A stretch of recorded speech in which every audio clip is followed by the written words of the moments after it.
Buenas noches. Para nosotros, el grupo de la Fundación Cardíaca Infantil y Fundación Neumológica, es un placer estar acá para presentar un caso clínico por el Grupo Multidisciplinar de Enfermedad Vascular Pulmonar. Agradecemos cordialmente a Bayer por este espacio que ha sido posible en la Fundación y queremos discutir parte de lo que en la vida del ejercicio clínico practicamos y que nos puede servir en la vida diaria, hoy en el ejercicio de la hipertensión pulmonar. Tengo el placer de estar con un compañero de trabajo, el doctor John Ramírez, que me acompaña. Mi nombre es Rafael Conde, yo soy neumólogo intensivista, coordino el programa de enfermedad vascular de la Fundación Neumológica Colombiana y voy a dejarlos en compañía del doctor John Ramírez, cardiólogo, hace parte del grupo de falla cardíaca y es miembro de nuestro equipo de trabajo del grupo de enfermedad vascular pulmonar. John. Buenas tardes, gracias doctor Conde. Un especial agradecimiento al patrocinador Bayer por encontrarse en este webinar. Le recomendamos a todos los oyentes tener sus micrófonos cerrados y les recordamos además que esta conferencia está siendo grabada y vamos a autorizar el tratamiento de datos personales para los cuales tenemos en cuenta la resolución 1581 de 2012 y nuestra política de datos, la cual se puede consultar en la página www.cardioinfantil.org.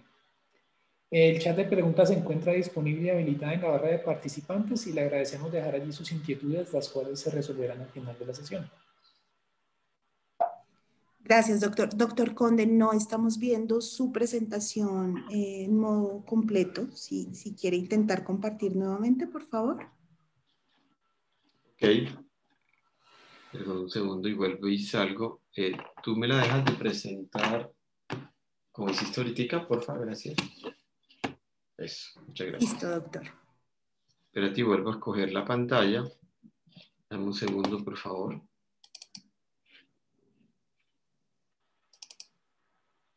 ¿Ahí se ve? ¿Me veo completo? Perfecto, sí señor, gracias. Listo, doctor John, yo creo que podemos iniciar. Bien.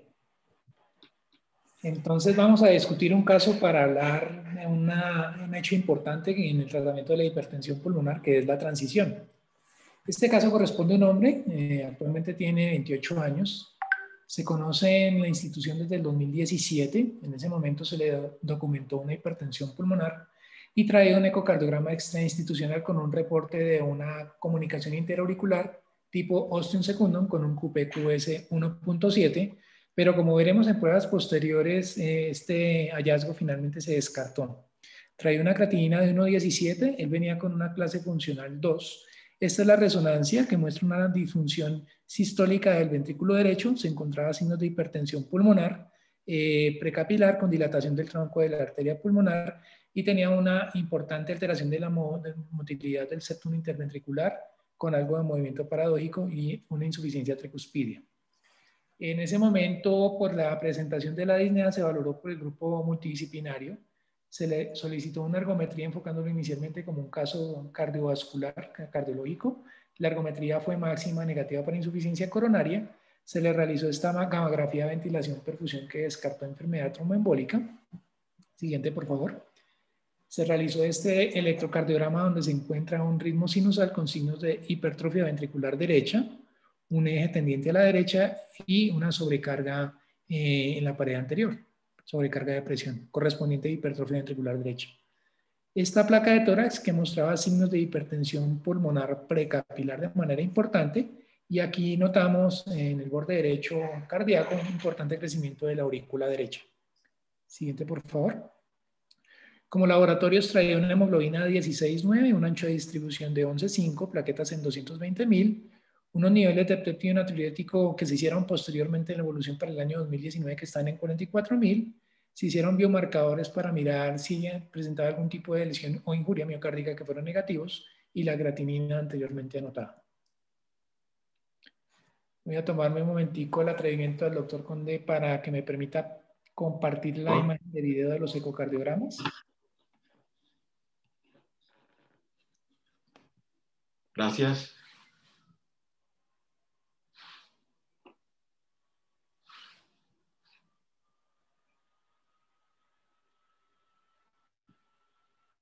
Ya En lo los vemos. ecocardiogramas tenemos dos evidenciados, uno del 2019 y otro del año 2021. En esta primera imagen vemos un importante crecimiento del ventrículo derecho con dilatación e hipertrofia de las paredes.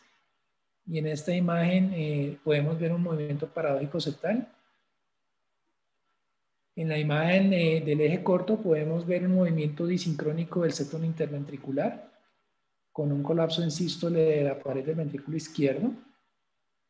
Aquí en esta imagen vemos el importante flujo que tenemos sobre la válvula pulmonar con signos claros que le dan una hipertensión pulmonar en este momento. En la imagen inferior en el eje de 4 cámaras podemos ver en el movimiento, si me permite aquí la imagen correr, se aprecia un importante movimiento paradójico septal. Y en la imagen del centro, en la parte inferior, vemos un movimiento sistólico del plano tricuspidio que está en 24 milímetros, una onda S en el Doppler tisular de 13, y se determinó un tamaño de anillo tricuspidio indexado de 21 milímetros por metro cuadrado.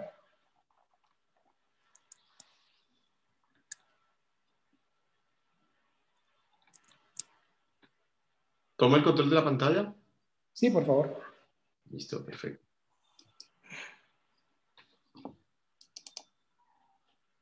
¿Ahí se ve completa? Sí, señor. Listo. Sigue el cateterismo ya, los datos hemodinámicos y clínicos. Entonces, de los datos hemodinámicos encontramos que tiene una importante hipertensión pulmonar. Tenía una presión de aurícula derecha en 18. Los marcadores hemodinámicos en este momento se encontraban en semáforo verde y un tamaño auricular aumentado. Siguiente. Posteriormente, entonces, empieza el manejo farmacológico, se empieza con una terapia con sildenafil y posteriormente se va agregando bosentan. Se hacen varias hemodinamias de control, las cuales muestran un comportamiento que es muy estático en cuanto al cambio de la presión sistólica pulmonar y lo cual pues obligó a hacer un seguimiento más estricto del paciente. De todas formas, para esta fecha, para el 2018, el paciente presentaba una evolución hemodinámica que aún se encontraba en semáforo verde, que hablaba de riesgo intermedio, y para posteriormente encontrarse ya en el semáforo en condición amarilla. Lo que hacemos acá en la evolución es observar, por ejemplo, la presión de la aurícula derecha, perdón, que estaba en 13, se comportó de igual manera en 14, un índice cardíaco que estaba en 204, en 22, un nivel de péptido natriurético que estaba en 31 en ese momento y una saturación venosa que teníamos como única medición que se encontraba en 64, todavía no se evidenciaba derrame pericárdico y se encontraba en clase funcional 2. Entonces, acá viene una pregunta y nos la podemos hacer comúnmente, y es ¿qué hace un cardiólogo metido en un grupo de hipertensión pulmonar? Cuando hablábamos del grupo de hipertensión pulmonar, hablábamos de una tierra de nadie, no se sabía cuál era el médico que lo estaba tratando finalmente al paciente, si correspondía a un papel neto del neumólogo o era compartido con el cardiólogo o qué papel podría tener el cardiólogo. En la siguiente diapositiva me voy a tomar el atrevimiento de mostrarles de qué se trata el papel precisamente que tenemos. Cuando estábamos mirando el movimiento paradójico septal de este paciente, podemos evidenciar que en la hemodinamia, me omití el dato, perdón, ahora lo menciono, se encuentran unas presiones de cuña elevadas. Entonces la pregunta que le puede suscitar a uno este hallazgo es, bueno, ¿y este paciente también tendrá un componente tipo 2 en la hipertensión pulmonar? Retomando el caso, si miramos, es un paciente de una edad joven con un factor pronóstico pretest para una falla cardíaca con fracción de eyección preservada que es muy bajo. Entonces, la primera pregunta que debemos hacernos es, ¿realmente los casos de hipertensión pulmonar que estamos viendo tienen componente tipo 2? El 40% de los pacientes que estamos viendo en las consultas de hipertensión pulmonar o en las juntas tienen un componente cardíaco importante. El otro papel que podemos tener en cuenta es la valoración de cortocircuitos de izquierda a derecha. Este paciente traía una duda diagnóstica que finalmente o se puede aclarar o con resonancia o con un ecocardiograma transesofágico. Determinar la presencia de factores de riesgo modificables. Muchos de estos pacientes, pues no es en este caso, pero tienen una probabilidad pretest elevada para tener enfermedad coronaria. Son adultos de más de 50 años, la mayoría tienen dislipidemia, tienen trastorno tiroideo o tienen trastorno de la glicemia. Asimismo, algunos de ellos cursan con valvulopatías significativas, en particular la válvula mitral, o presentan arritmias significativas en el seguimiento, presencia de fibrilación auricular o flúter atrial. Además de esto, muchos de estos pacientes presentan signos previos o en su evolución clínica que llevan al diagnóstico de una falla cardíaca derecha y que hace ominoso su pronóstico, y que cuando aparece en este grupo de pacientes en particular que ya tienen hipertensión pulmonar se hacen de muy difícil tratamiento. Además de esto, ayudamos en la evaluación del pericardio, porque muchos de estos pacientes también desarrollan como complicación la presencia de derrame pericárdico en el seguimiento. Algunos terminan siendo derrames importantes. Requerimos también intervención con manejo de ablativa con diuréticos combinados, y algunos por ferropenia absoluta o funcional requieren terapia con hierro parenteral.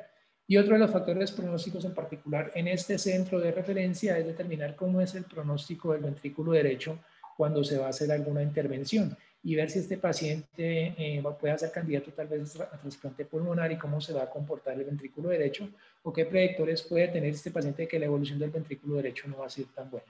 Siguiente, por favor. Entonces, ¿cómo ayudamos nosotros en la aproximación diagnóstica del riesgo en hipertensión pulmonar?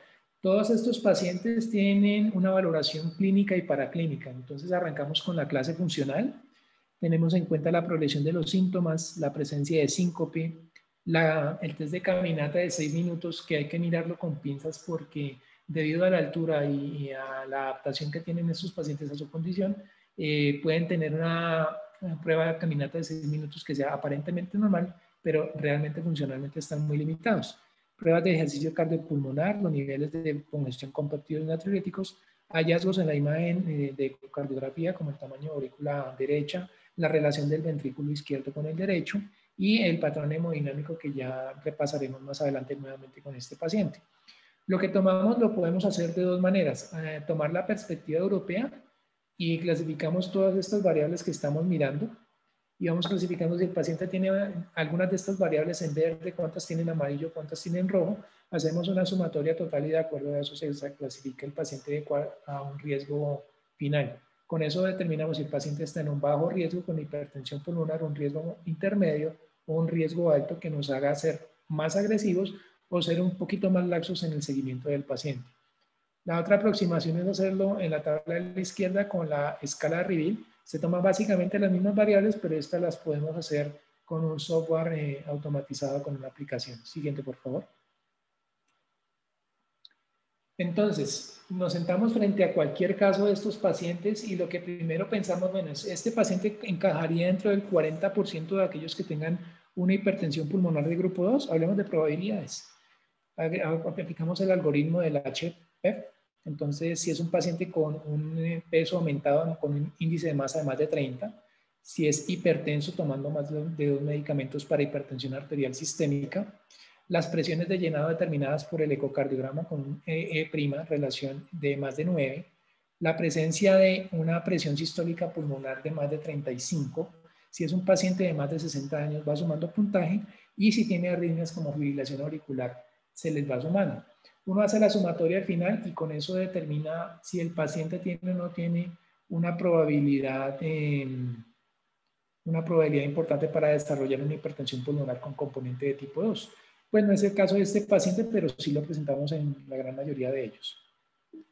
Siguiente, por favor.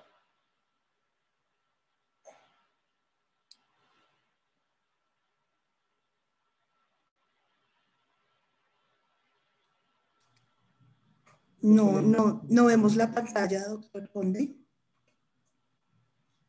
Sí, parece que tenemos algo, hay un hacker en la reunión. Les pido un momento, vamos a pedir apoyo a nuestra soporte de la Universidad del Rosario para continuar. Un momento, por favor.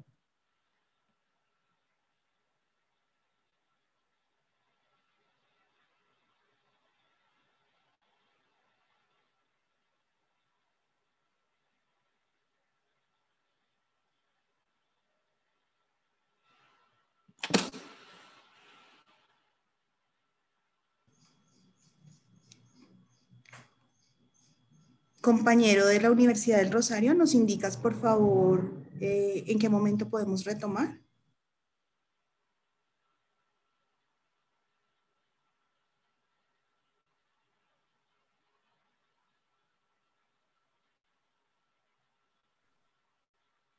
Miguel Ángel, ¿nos puedes confirmar, porfa, cuándo podemos retomar?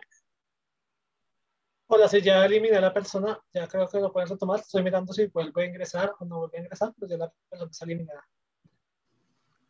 Listo, entonces vamos a retomar. Excusas por la situación. Saben que pues se sale un poco de nuestras manos, pero doctor Conde, adelante si quiere, por favor, compartirnos nuevamente la pantalla para continuar.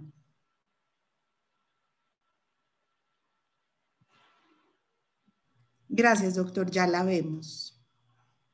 Doctor Ramírez.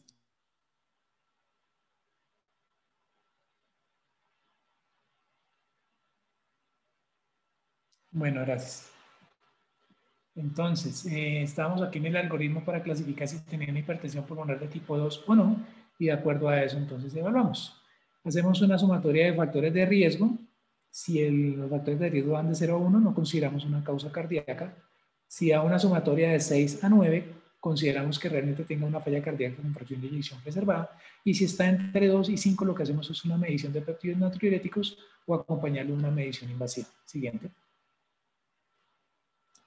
¿Cuál es el espectro de presentación entonces de estos pacientes con falla cardíaca con fracción de eyección preservada? Fenotípicamente podemos tener congestión pulmonar, que son pacientes que debutan con una falla cardíaca como tal franca, pacientes que tienen taquicardia sinusal inapropiada con una incompetencia cronotrópica, o pacientes que tengan una hipertensión pulmonar como tal manifiesta, o que tengan un desacople musculoesquelético con fenómenos de caquexia y sarcopenia importantes, o presencia de fibrilación auricular. Son como los 4 fenotipos básicos. A su vez podemos tener unos factores predisponentes. Por ejemplo, cuando tenemos sobrepeso, obesidad, diabetes mellitus, que es muy frecuente en este tipo de pacientes y que también conlleva mal pronóstico, presencia de hipertensión arterial sistémica, disfunción renal, enfermedad renal importante con una depuración de creatinina menor a 60 o presencia de enfermedad arterial coronaria. Siguiente. Bueno, entonces clasificamos inicialmente si el paciente tenía probabilidad para hipertensión tipo 2. Ahora la siguiente pregunta es, ¿qué parámetros ecocardiográficos nos son importantes a nosotros desde el punto de vista izquierdo? Porque también toca tener en cuenta unos derechos para hablar que el paciente tenga una falla cardíaca con fracción de eyección preservada y que esté afectando la vasculatura pulmonar. Hay 3 variables básicas. Primero, el índice de masa ventricular, la relación E' por el flujo transmitral y la velocidad de regurgitación tricuspidia.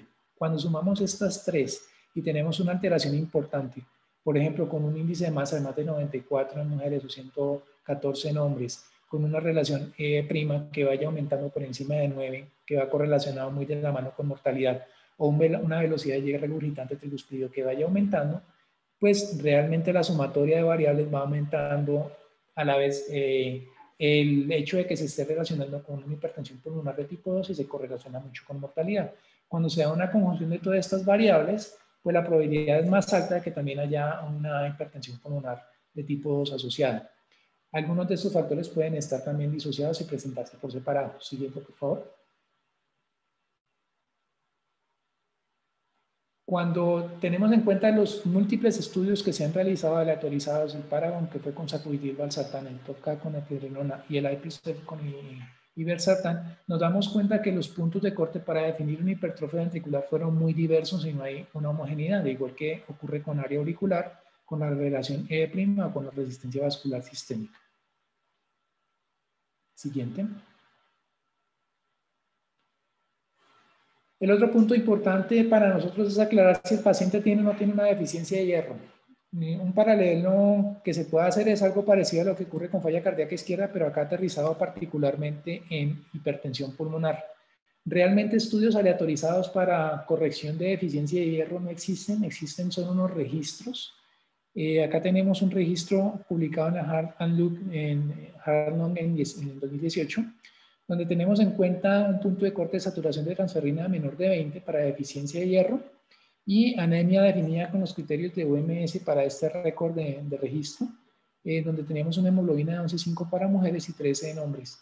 Los fenómenos que más se asocian con ferropenia en patología son, por ejemplo, la enfermedad tromboembólica pulmonar, la enfermedad vascular del tejido conectivo y también los niveles inflamatorios medidos con proteína C reactiva. El sexo femenino tiene una importante preponderancia, así como la edad. Siguiente. Y como también vemos arriba, la presencia de enfermedad del tejido conectivo puede hacer que se presente tanto deficiencia funcional como absoluta hasta en el 60% de este grupo de pacientes. Para los otros más o menos está rondando cerca del 30 o 20%. Siguiente. Entonces lo mismo también va correlacionado con los niveles de creatinina, los niveles inflamatorios.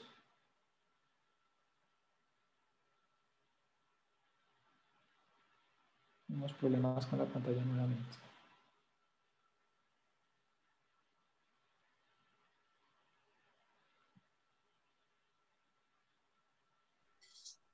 Es que creo que hay una participante que apenas se conecta como que es la que atrae un virus o algo así, por eso estamos teniendo inconvenientes.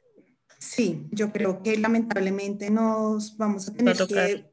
que luego compartirle la grabación a la doctora Manuela Tobón, porque al parecer es el celular de ella el que está. Entonces, Miguel Ángel, si nos ayudas nuevamente, por favor, eliminando el usuario de iPhone de Manuela y pues excusas con la doctora Manuela Tobón, pero le compartiremos posteriormente la grabación de la conferencia para que pueda acceder a ella. Ok, yo estoy viendo que igual de todas formas estamos viendo la pantalla del doctor Conde. No sé si sea de pronto algo en el equipo de él.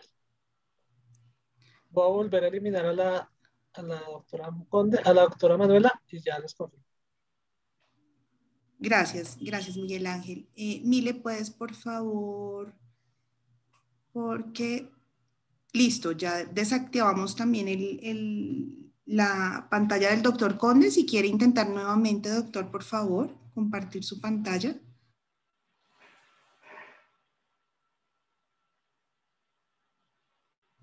Listo, ya la vemos nuevamente. Muchas gracias. Siguiente. Siguiente, por favor. Gracias. Y es importante también entonces la presencia de ferropenia porque es un condicionante importante de mortalidad. En la gráfica, en la tablita, en la gráfica que tenemos en el borde derecho, estamos viendo que los pacientes que tienen deficiencia de hierro tienen una mortalidad que es incluso el doble de los que no tienen deficiencia de hierro, tanto absoluto como funcional. Y obviamente, pues esto también se ve reflejado en un peor desempeño funcional en la caminata de 6 minutos. Siguiente. Entonces, la deficiencia funcional de hierro y también la absoluta son importantes en hipertensión pulmonar y van asociados con funcionalidad, descompensaciones y mortalidad. ¿Por qué descompensaciones? Porque como mencionábamos anteriormente, va muy de la mano con los niveles de inflamación y también con los niveles de péptidos natriuréticos. Siguiente. La otra pregunta que tenemos como cardiólogos es, bueno, este paciente está congestivo, ¿lo vamos a manejar igual que una falla cardíaca izquierda? La respuesta es, se comportan diferente. ¿Por qué? Porque tienen una pobre absorción a diuréticos por mayor edema intestinal que los de falla cardíaca izquierda. Casi todos debutan con ascitis, con hepatomegalia. Hay una pobre reserva esplácnica con pobre flujo renal. Todos desarrollan desnutrición finalmente y hay una competición con absorción de aniones. Y hay unos fenómenos intrarrenales dados por la pérdida de nefronas, perdón, no eran neuronas, sino nefronas, activación neurohormonal, los nefrotóxicos, alteraciones tubulares y unos fenómenos de hiperplasia tubular que hacen que haya mayor resistencia a las dosis de diuréticos. Entonces, lo que vamos a hacer en la siguiente diapositiva es, por ejemplo, evaluar cómo va a ser la intervención. Siguiente. Entonces, este es un algoritmo que es creado muy para congestión izquierda, pero sí toca, en nuestra opinión, en mi opinión, colocarlo muy juiciosamente en los pacientes con falla cardíaca derecha, y es determinar cuánto es el nivel de resistencia. Lo que vamos a hacer es determinar un sodio urinario al azar para evaluar cuánto es precisamente esa fracción de sodio, si está por encima de los 50.000 equivalentes, lo cual diría que es un paciente que es capaz de retener sodio y respondería en teoría fácilmente a diuréticos. Y si no, entonces vamos a irnos de una vez con un medicamento duplicado en dosis y seguramente va a tener que ir adicionado para lograr una adecuada respuesta. Esto toca revalorarlo tempranamente, más o menos entre 2 a 6 horas, para evaluar el escalamiento de terapia. Finalmente, muchos de estos pacientes van a terminar en combinación diurética. Van a terminar con hidroproteasida más furosemida o acetazolamida más furosemida. Siguiente. Los puntos a tener en cuenta previo al inicio de la terapia ablativa es los niveles de electrolitos y ácidos basales, determinar la depuración de creatinina basal, la dosis de diurético previo, porque seguramente nos va a tocar duplicar esa dosis que el paciente tenía. ¿Cuál es la clasificación de Stevenson-Forrester de este paciente? Muchos de estos presentan hipotensión arterial y tienen una frialdad importante, lo cual va a condicionar que no tengan una buena respuesta de entrada. Y hay que tener en cuenta que el 25% de los pacientes tienen resistencia a diuréticos, bien sea determinado por la dosis de diurético, como una dosis de más de 60 miligramos, o con el sodio urinario que esté por debajo del punto de corte que mencionaba, que está entre 50 y 70 miliequivalentes en muestra al azar. Siguiente. Hay varios registros para resistencia diurética. Entonces, uno de estos habla del uso de acetazolamida con clases funcionales avanzadas, como vemos acá, más o menos 3 a 4, redondeando entre el 40 al 50% de los pacientes, y una alteración renal como la que presentan nuestros pacientes de hipertensión pulmonar, que está con una depuración cercana a 30. Siguiente. Entonces lo que vemos es que sí parece haber una protección en cuanto a la readmisión a las nuevas descompensaciones con el uso combinado de diuréticos con acetazolamida, en comparación con el uso tradicional de un solo diurético de asa, en este caso de furosemida. No hay un punto fuerte en cuanto a mortalidad, pero sí en la tasa de readmisión. Siguiente. Entonces lo que vemos es que, por ejemplo, con hidroclorotiazida también puede ocurrir un fenómeno que es muy parecido al de la acetazolamida. Es por eso, en este registro también en este ensayo se trataron de evaluar las respuestas a diurético convencional furosemida más hidroclorotiazida, aquí con los bactanes. La respuesta con los bactanes no fue tan buena, entonces puntuamos que únicamente vamos a usar hidroclorotiazida y clortalidona como estrategias. Siguiente. Las consideraciones diuréticas, poco se sabe realmente en falla cardíaca agudamente descompensada. Si vamos a buscar los estudios clínicos, casi todos están hechos para falla izquierda. Esto es como un poquito de extrapolación de lo que puede ocurrir. El manejo seguramente va a ser más agresivo en esta población de pacientes. Hay que evaluar bien la resistencia. En estos pacientes, lo que hemos visto es que el uso combinado de diuréticos es más respondedor que el uso de un diurético solo, y debemos ayudarnos siempre en un sodio urinario. Siguiente. Bueno, estas son consideraciones ya generales. El ventrículo derecho se comporta anatómica y fisiológicamente de forma diferente que el ventrículo izquierdo, con unos fenómenos de acoplamiento en esa presión-volumen que, como vemos en la parte inferior, son marcadamente diferentes de lo que ocurre en el ventrículo izquierdo. Los fenómenos hemodinámicos también hacen que la contracción del ventrículo derecho tenga un poco más de peristalsis que el izquierdo. El izquierdo tiene contracción en 3 días, mientras que este tiene un poco de movimiento peristáltico que hay que respetar. Y cuando se altera, pues se dan los fenómenos de disincronía. Siguiente. Hay que tener en cuenta la disposición de las asas del ventrículo derecho, que también tienen una disposición que es marcadamente diferente del ventrículo izquierdo. Siguiente. Y ahora vamos a hablar de transición. Entonces, doctor Conde, yo no sé si nos puede aclarar a qué corresponde la definición de transición.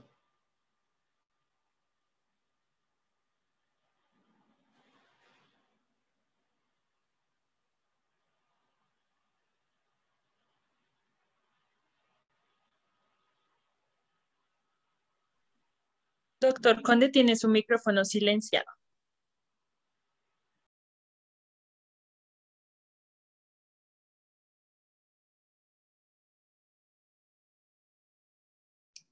Sí, es que buenas, ahora sí. Voy a volver a compartir, es que de alguna forma no me dejaba manipular volvemos a compartir la pantalla un segundo, perdón, un segundito acá. Y volvemos acá a intentar. ¿Le quitamos el compartir, Doc? Sí, por favor, quítame el compartir para volver a compartir. Gracias. Listo, Doc. Siempre la tecnología nos atropella. Aquí estamos. Ahora sí, voy a modo presentación.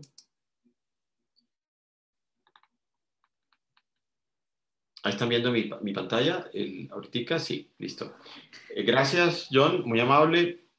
Digamos, parte de lo que nos tiene acá, además de su excelente presentación, es discutir qué significa en hipertensión pulmonar transición. Realmente, usualmente en el manejo de la hipertensión pulmonar suelen verse estas asociaciones de medicamentos, pero con alguna frecuencia la disquisición de cambiar dentro de una misma vía terapéutica es el concepto fundamentado de transición. Usualmente en el tiempo, en la estrategia terapéutica, uno usa un medicamento, suma un segundo medicamento, a veces un tercero, y a veces inicia 3 medicamentos en forma inicial. Pero frecuentemente, bajo la política de tratar de optimizar una vía terapéutica, uno puede en algunos casos incrementar la dosis del medicamento o hacer transición de entre grupos, ya sea por no tolerancia o por tratar de optimizar el bloqueo de una vía en particular, y ese es el concepto de transición. Excusas, doctor, no estamos viendo que avancen las diapositivas. Ah, ok. No avanzan. A mí sí me avanzan acá. Espera. No, doc. Espérame, echamos un poquito para atrás. ¿Volvemos a compartir? Sí, señor, por favor. Gracias.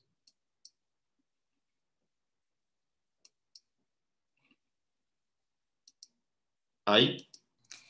Pero no las estamos viendo en modo presentación. Las estamos viendo en su modo, en su moderador. ¿Qué hacemos aquí? Espérate un minutico y vuelvo y salgo otra vez. Exactamente. Volvemos a ver modo moderador. A ver si de aquí se me...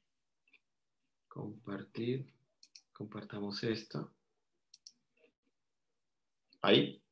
Perfecto, doc. Sí, señor. Entonces, hablábamos puntualmente de esto, de inicialmente cambiar una opción terapéutica por otra. Ese es el concepto puntual de transición. Y transición significa inicialmente muchas dificultades, era un reto real, porque no se sabía si era superioridad, había superioridad entre algunas opciones terapéuticas, si había o estaban relacionados con un perfil particular del paciente y si este tipo de estrategia terapéutica podía o no modificar la mortalidad de los mismos. Así que cuando nos vemos en esta encrucijada que significa riesgo intermedio significa que un paciente está en una condición en la cual no es un objetivo terapéutico adecuado. Nos vemos en la decisión porque se comportan como un cubo en el cual muchos de los parámetros están en rojo, otros en verde, y a veces nos toca tomar la decisión de exponerlo por un lado un prostanoide parenteral que significa morbilidad, o en otras ocasiones si le preguntan a los pacientes, él va a siempre decir que él quiere la opción de una terapia farmacológica oral. Entonces frecuentemente nos vemos en la encrucijada de escoger lo mejor con la menor morbilidad y en algunas oportunidades con el menor costo posible. Esta es parte de nuestra experiencia en la Fundación Neumológica y con pacientes también que nos remiten de cardioinfantil. Cuando llegan los pacientes, llegan en un 62% de riesgo intermedio y aún aquí esta población se aminora con la dosis, con el tratamiento que se instaura, que el 50% es un prostanoide parenteral baja, pero en el tiempo realmente alrededor del 30 y pico % continúan siendo de riesgo intermedio ante el seguimiento.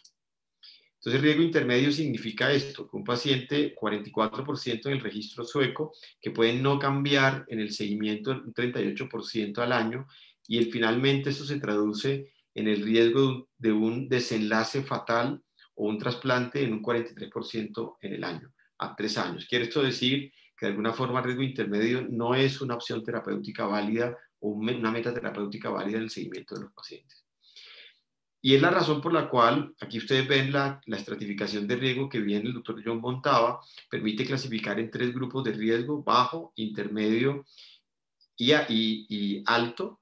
Y hoy por hoy sabemos que gracias a la posibilidad de evaluar la subestratificación del riesgo intermedio, hay intermedio alto e intermedio bajo que tienen una similitud desde el punto de vista de sobrevida al bajo en este caso y al alto riesgo de esta forma. Y se vale de esto utilizar algunas estrategias de medición en las cuales se puede tratar de evaluar el acople ventrículo arterial como elemento diferenciador.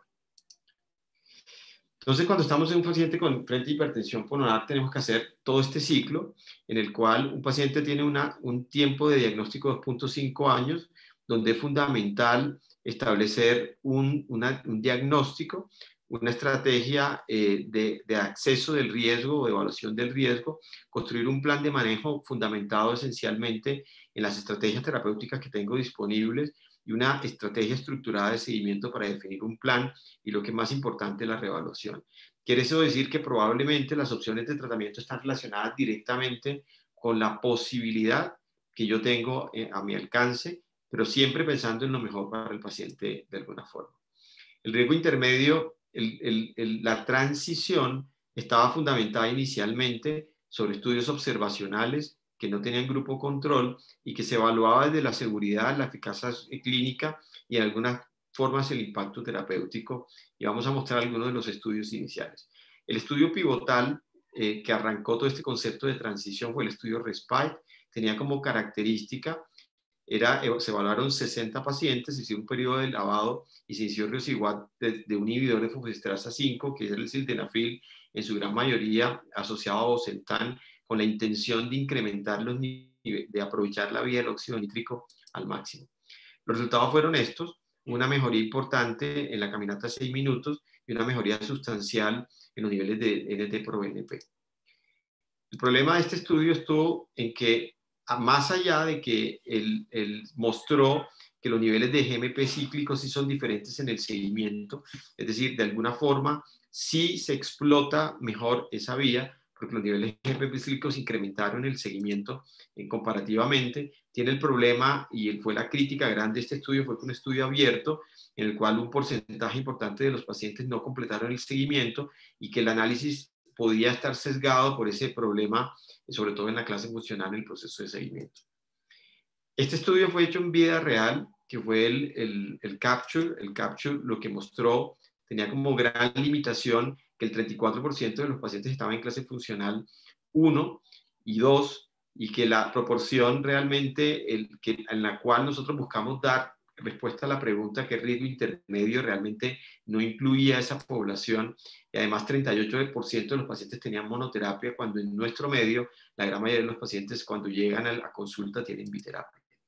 Y otro problema muy serio era que definía transición de diferentes maneras.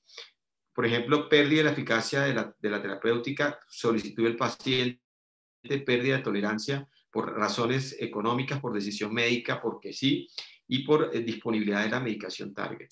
De alguna forma es como una torre de Babel que inicialmente se planteaba cuando se hablaba del tema de transición, y no se aclaraba si realmente era eficacia de la terapia o progresión, o en algunos casos fenómenos de orden administrativo.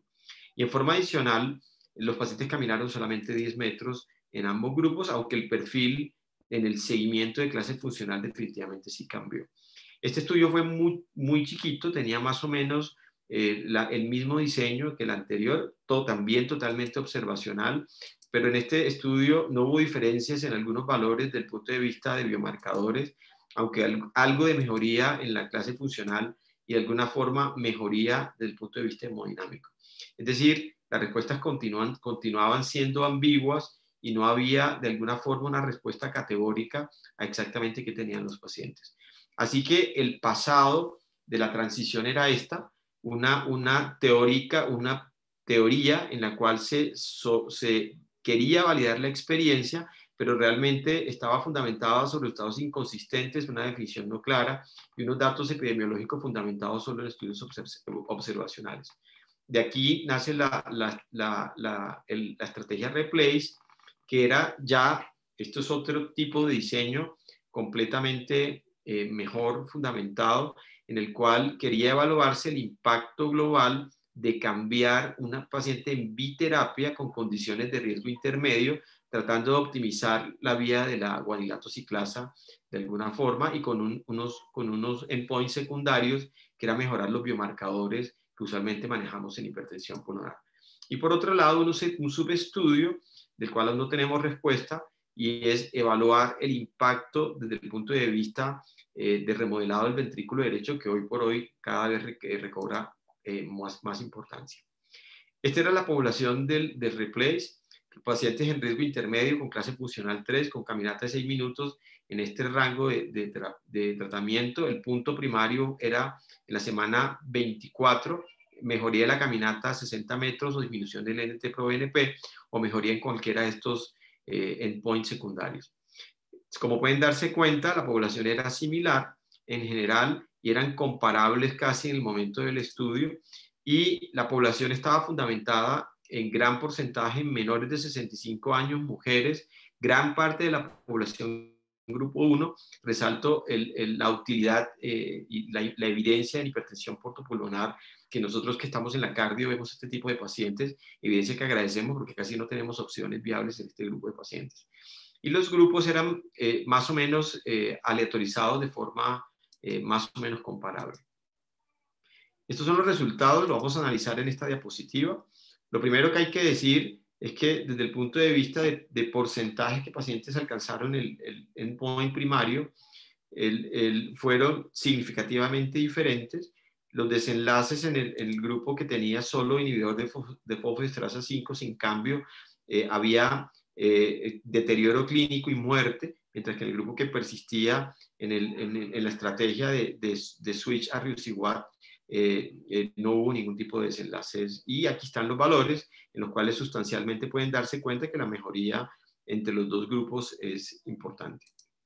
Vale la pena mencionar que resalto que de este grupo era el doble con respecto a lo que estaba en el grupo control, pero no había cambio en la condición clínica en el 59% de los pacientes. Eso es un dato también no menor. Desde el punto de vista de los biomarcadores, claramente mejoraba la caminata de 6 minutos en forma sustancial, mejoraba el NT-proBNP, y en el tiempo esta respuesta de alguna forma era el sostenible, y el deterioro clínico y la diferencia se mantenía en forma importante durante el tiempo. Cuando hablamos de estratificación de riesgo, aquí tienen las 3 estrategias de clasificación del riesgo, y aquí de alguna forma, sin que tuviera P significativa, sí se incrementaba la población de riesgo bajo en todas las estrategias de clasificación, lo cual, aunque la P no era significativa, sí mejoraban la condición de riesgo también. Y sin duda, había más efectos colaterales en el grupo que tenía Riociguat, pero también hubo más muertes en el grupo que persistía con sildenafil. Este es el seguimiento posterior al paciente. Aquí podemos darnos cuenta que el paciente, la presión, los metros caminados y la disnea mejoraron, la media se mantuvo, cosa que no es totalmente buena, pero el paciente mejoró el índice cardíaco, la presión de aurícula derecha bajó de 14 a 8, el BNP se mantuvo en 22, la saturación venosa mixta mejoró, el derrame pericárdico desapareció y la clasificación de St. George mejoró. De alguna forma nosotros habíamos propuesto a este paciente iniciarle treprostinil, además del ahorro que significó el no inicio del prostinil, más la morbilidad que implica para el paciente, pues nos mantiene, este paciente, si sumamos todas las variables de riesgo, el paciente hoy por hoy nos da una condición de riesgo bajo. Yo quisiera que John comentara el ecocardiograma de control, así que lo voy a dejar compartir la pantalla, por favor, para que John comente el ecocardiograma final. Ya dejo de compartir. ¿Listo, John? Gracias.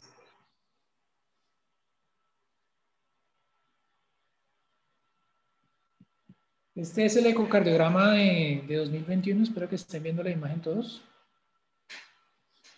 Entonces, en el eje largo estamos viendo unos hallazgos ecocardiográficos en los cuales todavía se ve algo de movimiento disincrónico del septum, hipertrofia del ventrículo derecho. El movimiento paradójico del septum mostró cierta mejoría, y en la parte inferior, si le tienen FSD en la anterior imagen, el septum se desplazaba totalmente hacia la izquierda y obliteraba parte del ventrículo izquierdo, con una caída de fracción de eyección en el anterior que estaba redondeando el 45 al 50 y que aquí ya se normalizó. Al comparar los dos ecos, si me permiten, en el anterior teníamos un cambio de área fraccional del 24 en el del 2019, acá tenemos del 27, del TAPSE del 24, 24 milímetros, el anillo tricuspidio sigue midiendo lo mismo. Tenemos una valoración nueva que no se hizo en la valoración anterior, que era el strain de la pared libre del ventrículo derecho, que está en 23, que no se hizo en el anterior simplemente porque no se contaba en ese momento con el software. Perfecto. Yo voy a compartir pantalla otra vez Creo que estoy exactamente acá. Desktop 2 es este, creo. Perdón. ¿Me cuentan si ahí se mueve? ¿Sí? ¿Ahí se ve la pantalla? Sí. Perfecto. Digamos, esta es una foto donde uno puede ver de alguna forma estática que sí hay una mejoría de los parámetros del ventrículo derecho. Es la mejoría que uno espera cuando inicia un prostanoide parenteral, pero también sabe a lo que expone un paciente a prostanoide parenteral y hay que escoger el momento exacto para hacerlo, y que en este paciente en particular esta estrategia yo creo que funcionó. Cuando miramos exactamente a quién le damos esta estrategia fundamentada en la misma tabla que pone el estudio Replace, pues realmente este paciente reúne muchos de los criterios: joven, menor de 65 años, grupo 1, miren que no toca la unidad, y un paciente que tenía una biterapia, caminaba más de 320 metros y preferiblemente con sildenafil. Realmente la evidencia que hay, si bien en remodelado del derecho con terapia farmacológica, la gran mayoría de estudios se reducen a estudios pequeños. Este estudio de Río es exactamente igual, pequeño, donde hay mejoría en el seguimiento hemodinámico para lo que vemos hipertensión pulmonar. Esto es supremamente importante. No es una gran mejoría hemodinámica como los otros orales, pero existe mejoría. Y ahí existe en este trabajo mejoría en los parámetros de tamaño de la aurícula derecha, también del TAPSE y del área del ventrículo derecho, en el seguimiento a 12 meses. En conclusión, cuando la pregunta se planteaba ¿qué es transición?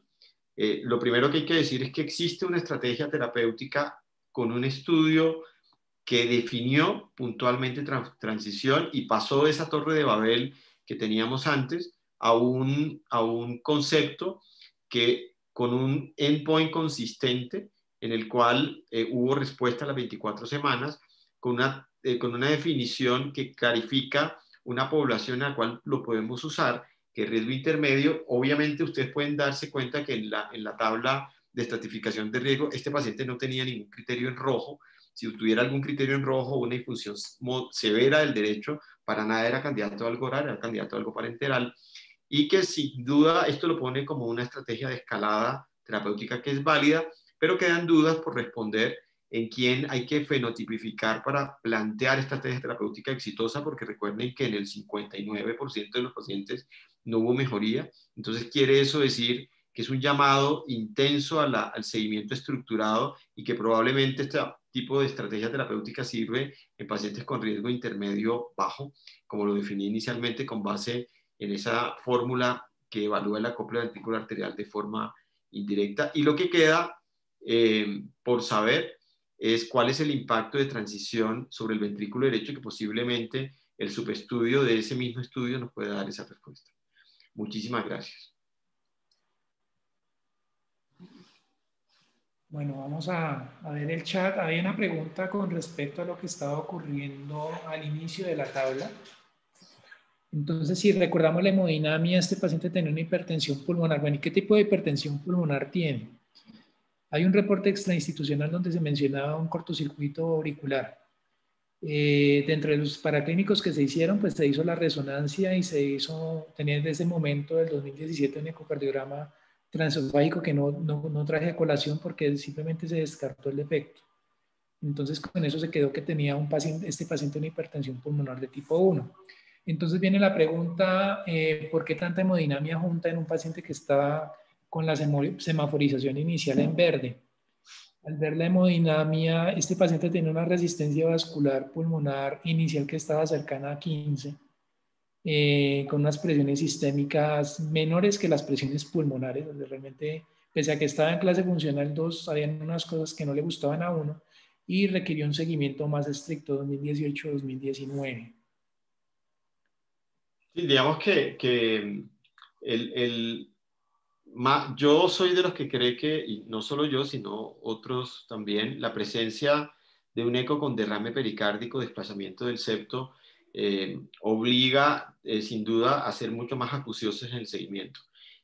Hay muchos críticos de la escala de seguimiento del riesgo, entre ellos yo, porque igual la escala de seguimiento del riesgo no se correlaciona muy bien con lo que pasa en el ventrículo derecho. Es decir, La caminata de 6 minutos es una cosa, lo que pasa en el ventrículo derecho es otra. Nuestra población camina un montón y frecuentemente eso no marca lo que está ocurriendo. El BNP, que es una estrategia de seguimiento en hipertensión pulmonar, frecuentemente vemos que es tardía y uno ve cambios en el derecho sustanciales con BNPs perfectamente normales.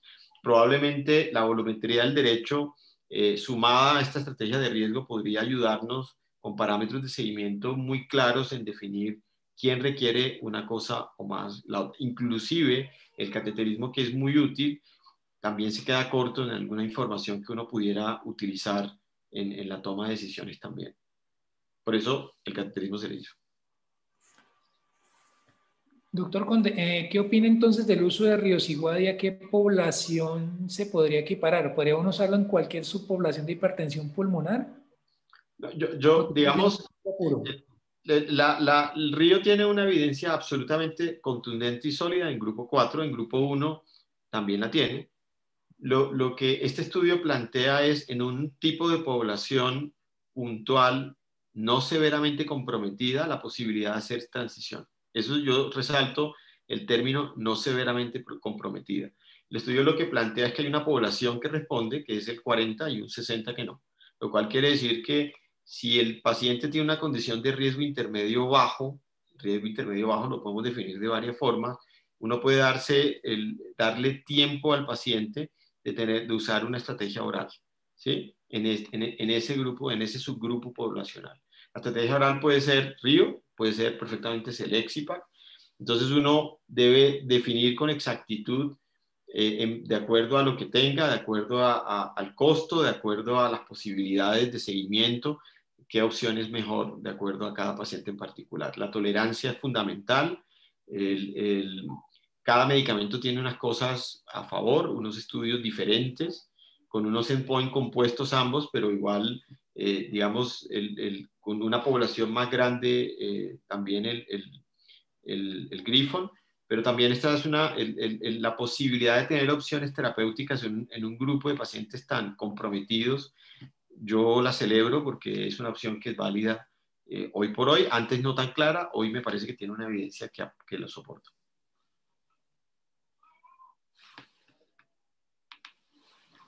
No sé si hay más comentarios o preguntas del auditorio. Buenas tardes. ¿Qué les parece el uso de subestratificar el riesgo intermedio e intermedio bajo o intermedio alto para elegir la transición o adicionar prostanoide oral cuando lo tengamos disponible? Sí, yo creo que el prostanoide oral tiene también muy claro, la subestratificación intermedio es necesaria, la razón es que es un grupo heterogéneo y se necesita centrar los ojos más en el ventrículo derecho.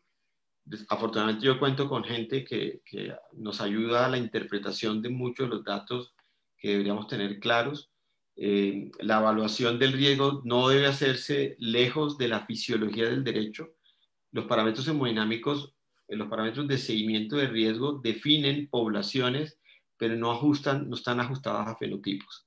Entonces necesitamos fenotipificar mejor a los pacientes y una forma de hacerlo es substratificar el riesgo o caracterizar poblaciones diferentes para saber en quién uno puede darle un poquito más de tiempo con oral o con quién definitivamente requiere una estrategia invasiva más rápida. Eso quiere decir que tal vez terminaremos migrando a una semaforización y a fenotipificación. Sí, y a meter los parámetros ecocardiográficos en el seguimiento de una forma más juiciosa. Es un tema importante porque muchos de los limitantes actualmente que vemos en las juntas es que los parámetros no están completos. Sí, eso es algo en lo cual tenemos que trabajar duramente. Toca trabajarlo duro.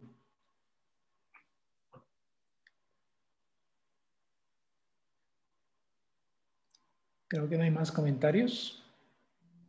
Hay uno más, doctor. ¿Qué parámetros clínicos y ecocardiograma diferencian un riesgo intermedio de alto?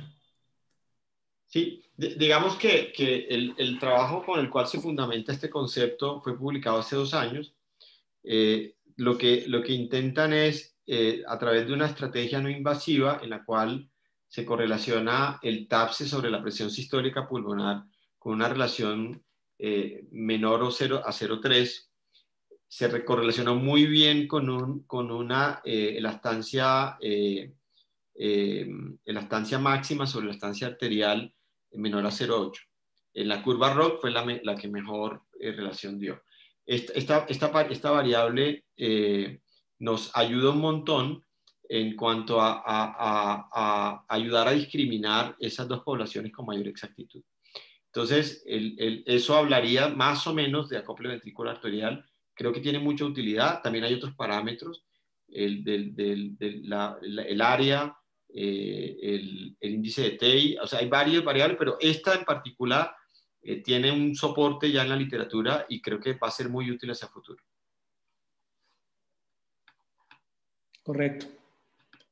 De los parámetros clínicos por los que mencionaba el doctor Conde, en la caminata desafortunadamente pues muchos de estos pacientes se acoplan a la caminata y realmente confiarse en ello termina siendo un marcador muy tardío, al igual que la medición del péptido natriurético, pero hay marcadores de muy mal pronóstico, por ejemplo la presencia de derrame pericárdico que sí lo obliga a uno a ser más acucioso. Hay que tener en cuenta. Gracias, Diana Lovera. Aquí estamos. Diana, un abrazo. Ok. Bueno, muchas gracias. Muchas gracias a todos. Gracias a todos. Gracias a Bayer por Bayer, por el acompañamiento. a Claudita, a Silvia, un abrazo, muy amables. Saludes a todo el equipo detrás de nosotros, muy amables, muy gentiles. Un gran abrazo. Un abrazo. Gracias a Eventos. Chao. Gracias, doctores. Gracias a todos los participantes. Buena noche. Buenas noches. Que estén bien. Hasta luego.